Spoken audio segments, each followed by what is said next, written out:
मैं बड़ी परेशान ਉਹਨਾਂ ਬੜੀ ਸਾਡੇ ਨਾਲ ਜਾਸਤੀ ਹੋ ਗਈ ਜੇ ਮੈਂ ਤਾਂ ਲੋਕਾਂ ਨੂੰ ਕੰਮ ਕਰਕੇ ਐਡੀ ਦੂਰੋਂ ਚੱਲ ਕੇ ਉਹਨੂੰ ਮੌਤ ਹੋਰੀ ਚੁੱਕ ਕੇ ਲੈ ਆਈ ਆ। ਬਰਾਤ ਵਾਲੇ ਨੇ ਫੈਰ ਕੱਢੇ ਨੂੰ ਉਹਦਾ ਲੱਗ ਗਿਆ। ਮੈਂ ਬੜੀ ਪਰੇਸ਼ਾਨ ਆ, ਮੇਰੇ ਬੇਟੇ ਨੇ ਲੱਗਣ ਡਿਆ। बिस्मिल्लाहिर्रहमानिर्रहीम, अस्सलाम वालेकुम। मैं हूं ज़ुबैर अवान। ये जो मेरे साथ माँ खड़ी है, इस माँ के पाँव में चप्पल नहीं है और इसकी आंखों में आंसू हैं। इनके खामद फौत हो चुके हैं। इन्होंने बच्चों को पाला पोसा मेहनत मुशक्क़त करके। उसी बच्चे की जब शादी थी, शादी की तकरीब चल रही थी, मेहंदी हो रही थी, फिर अचानक से जहाँ पर ढोल शहनाइयाँ बज रही थी वहाँ पर एकदम बचाओ बचाओ की आवाज़ें आती हैं। ये पूरा वाक़या हुआ क्या, ये माँ क्यों रो रही है और इनका वो बेटा जो दूल्हा बना हुआ था वो इस वक्त कहाँ पर है, तो आइए पूरी बात इस माँ से जानते हैं। माँ जी, क्या हुआ? आपके बेटे की तो शादी हो रही थी। बेटा शादी हो रही, सानू ते इस गल दा नहीं पता पे की बनिया। ਉਹਨਾਂ ਦੀ ਕੋਈ ਆਪਸ ਚ ਦੁਸ਼ਮਣੀ ਆ ਜਾਂ ਨਹੀਂ ਦੁਸ਼ਮਣੀ, ਸਾਨੂੰ ਇਹ ਚੀਜ਼ ਦਾ ਨਹੀਂ ਪਤਾ, ਕਿਉਂਕਿ ਅਸੀਂ ਬੱਚੀਆਂ ਨੇ ਮਹਿੰਦੀ ਕੱਢ ਕੇ ਅੰਦਰ ਚਲੀਆਂ ਗਏ ਨੇ। ਮੁੰਡੇ ਪਤਾ, ਯਾਰ ਦੋਸਤਾਂ ਨੂੰ ਪਤਾ, ਆਪਣੇ ਵੀ ਬੱਚੇ ਸਾਡੇ ਇਕੱਠੇ ਹੋਏ ਨੇ, ਮਾਮੇ ਭੂਪੀਆਂ ਦੇ ਸਾਰੇ ਰਿਸ਼ਤੇਦਾਰ। ਤੇ ਇੱਥੇ ਪੈਸੇ ਸੁੱਟਦੇ ਨੇ, ਉਹ ਵੀ ਵੇਲਾਂ ਦੇਣਾ, ਮੇਰੀ ਨਾਂ ਨੇ ਇਹ ਵੀ ਪੈਸੇ ਵੀ ਦਿੰਦੀ ਇੱਥੇ, ਸਾਰੀਆਂ ਮਤਲਬ ਵੇਲਾਂ ਛਿਲਾ ਦੇਂਦੇ ਨੇ। ਉਸ ਤੋਂ ਬਾਅਦ ਉਹ ਬੱਚਾ, ਉਹ ਭਾਈ ਉੱਥੇ ਕੰਧ ਜਿਹੜਾ ਛਪਾ ਕੇ ਉਹਦਾ ਚੜਿਆ ਵਾ। ਉਹ ਐਡੀ ਦੂਰੋਂ ਕਿਤੋਂ ਸਾਡੀ ਕਿਹੜੀ ਦੁਸ਼ਮਣੀ, ਐਡੀ ਦੂਰੋਂ ਚੱਲ ਕੇ ਉਹਨੂੰ ਮੌਤ ਹੋਰੀ ਚੁੱਕ ਕੇ ਲੈ ਆਈ ਆ।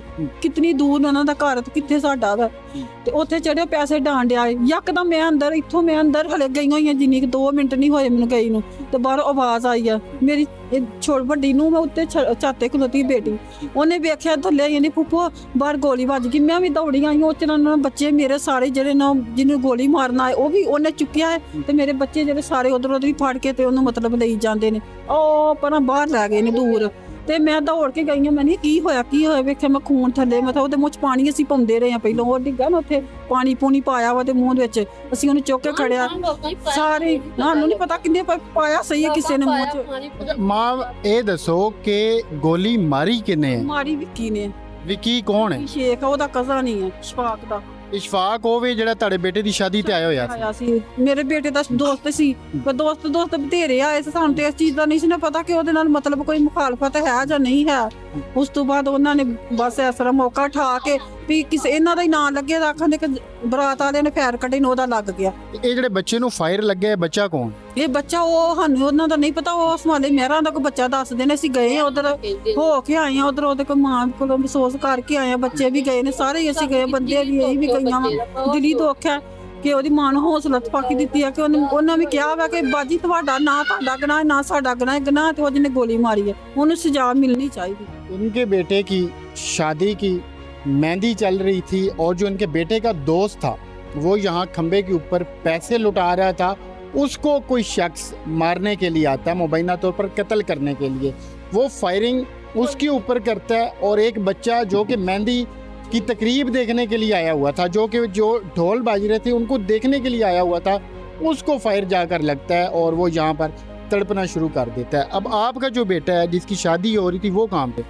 ਉਹ ਨਹੀਂ ਪਤਾ, ਨਹੀਂ ਨੰਬਰ ਵੀ ਬੰਦ ਹੈ, ਬਿਆਰ ਵੀ ਨਹੀਂ ਪਤਾ ਨਹੀਂ ਕਿਤੇ ਡਿੱਗ ਗਿਆ ਜਾਂ ਉਹਦੇ ਕੋਲ ਆ, ਨਹੀਂ ਪਤਾ। ਮੈਂ ਬੜੀ ਪਰੇਸ਼ਾਨ ਆ, ਮੇਰੇ ਬੇਟੇ ਨੇ ਲੱਭਣ ਡਿਆ। कितना टाइम हो गया नहीं लभ रहा? 3 ਦਿਨ ਹੋ ਗਏ ਨੇ ਅੱਜ। ਮੈਂ ਬੜੀ ਪਰੇਸ਼ਾਨ ਉਹਨਾਂ ਬੜੀ ਸਾਡੇ ਨਾਲ ਜਾਸਤੀ ਹੋ ਗਈ ਜੇ। ਕਿੰਨਾ ਦੀ ਬੱਚੀ ਸੀ ਉਹਨਾਂ ਨਾਲ ਵੀ ਹੋ ਗਈ, ਸਾਡੇ ਨਾਲ ਕਿੰਨਾ ਦਾ ਬੱਚਾ ਗਿਆ ਉਹਨਾਂ ਨਾਲ ਵੀ ਹੋ ਗਿਆ। ਉਹਦਾ ਕੀ ਗਿਆ, ਉਹਨੇ ਕਿੰਨੇ ਜ਼ੁਲਮ ਕੀਤਾ ਉਹਦੇ ਤੇ ਕਰਾਂ। शादी ਵਿੱਚ ਹੀ ਰਹਿ ਗਈ। ਸ਼ਾਦੀ ਵਿੱਚ ਹੀ ਰਹਿ ਗਈ। ਉਹਨਾਂ ਰੋਟੀ ਅਗਲੇ ਘਰ ਵਾਲਾ ਪਕਾਈ, ਉਹਨੂੰ ਸਜ਼ਾ ਮਿਲਣੀ ਚਾਹੀਦੀ। ਮਰਜ਼ਮ ਨਵਾਜ਼ ਕੇ ਦਰਖਾਸਤ ਹੈ ਸਾਡੀ, ਸਾਡੇ ਬੱਚੇ ਦਾ ਪਰਚਾ ਜਿਹੜਾ ਹੋਇਆ ਖਾਰਜ ਕਰੇ।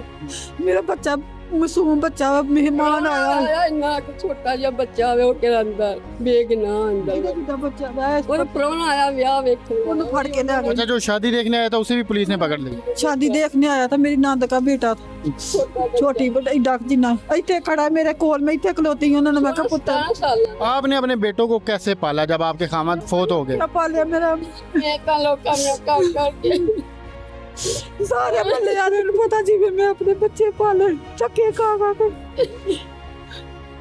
छोटे छोटे बाप बहुत हो गया, मैं अब नान भी भरजाई भी, छोटे छोटे बच्चे हैं, मेरा मियाँ भी बहुत हो गया। छोटे छोटे पालन मैं तक करते सारे मह्ले वाली गली वालियां भैन भरावां सब तुसीं पुछ सकदे। इत्थे होटल ते चाह पकांदा जे एक बेटा, ਸਾਰਾ ਕੰਮ ਕਰਦਾ, ਮਿਹਨਤ ਕਰਦੇ। ਹਾਂਜੀ, ਵੱਡਾ ਮੇਰਾ ਭਤੀਜਾ ਵੇ, ਇਹਨਾਂ ਦਾ ਬੇਟਾ ਹੈ ਵੱਡਾ, ਚਾਹ ਪਕਾਉਂਦਾ। ਪੂਰੇ ਬਾਜ਼ਾਰ ਵਿੱਚ ਤੁਸੀਂ ਪਤਾ ਕਰ ਸਕਦੇ ਹੋ, ਬੱਚਾ ਮਿਹਨਤ ਕਰਦੇ ਨੇ ਜਾਂ ਕੋਈ ਉਹ ਗੱਲ ਕਰਦੇ ਨੇ ਜਾਂ ਕਿਸੇ ਨਾਲ ਅੱਜ ਤੱਕ ਉਹਨਾਂ ਚੰਗੀ ਮਾਰੀ ਕੀਤੀ ਹੋ। ਨਾ ਬੱਚੇ ਨੇ ਕਦੀ ਤੂੰ ਮੈਂ ਬੋਲਿਆ, ਉਹਨਾਂ ਬੱਚਾ ਜਵਾਬ नहीं देता, ਉਹਨਾਂ का खाला ठीक। आप नाज़रीन ये देखें कि इस माँ के ऊपर क्या गुजरी होगी जिसने खामन की वफ़ात के बाद मेहनत मजदूरी करके अपने बच्चे को पाला।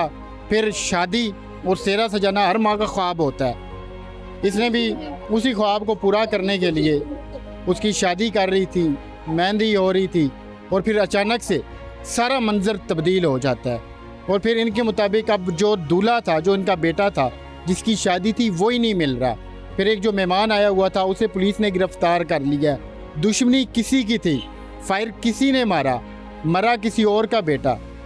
और फिर अब ये दोनों माएँ यहाँ पर खड़े होकर अपील कर रही हैं कि कम अज़ कम मेरिट के ऊपर तफ्तीश की जाए। अगर वाकई ये गुनहगार हैं फिर इनको सज़ा दी जाए। अगर ये बेगुनाह हैं, अब इनका बेटा, उसकी शादी बीच में रह गई, वो जो बेचारे लड़की वाले थे या फिर वो दुल्हन हमारी बहन, उसकी क्या गलती थी? इनके बने बनाए खाने बीच में रह गए। और अब इनका जो बेटा है वो इनको नहीं मिल रहा, लेकिन वो यकीनन पुलिस के पास होगा, वो हवालात में होगा। तो ये सिर्फ मेरिट पर इंसाफ चाहते हैं। तो ये इस वक्त इस घर के मनाजर है। ये देखिए आप, इन्होंने नया नया बिल्कुल पेंट करवाया था और यहाँ पर लाइटें लगी हुई थी, मगर इस वक्त यहाँ पर कुछ भी नहीं है सिवाय इन दो ये वालिदा हैं और ये उसकी फुफो हैं। ये यहाँ पर खड़े होकर इंसाफ का मुतालबा कर रही हैं।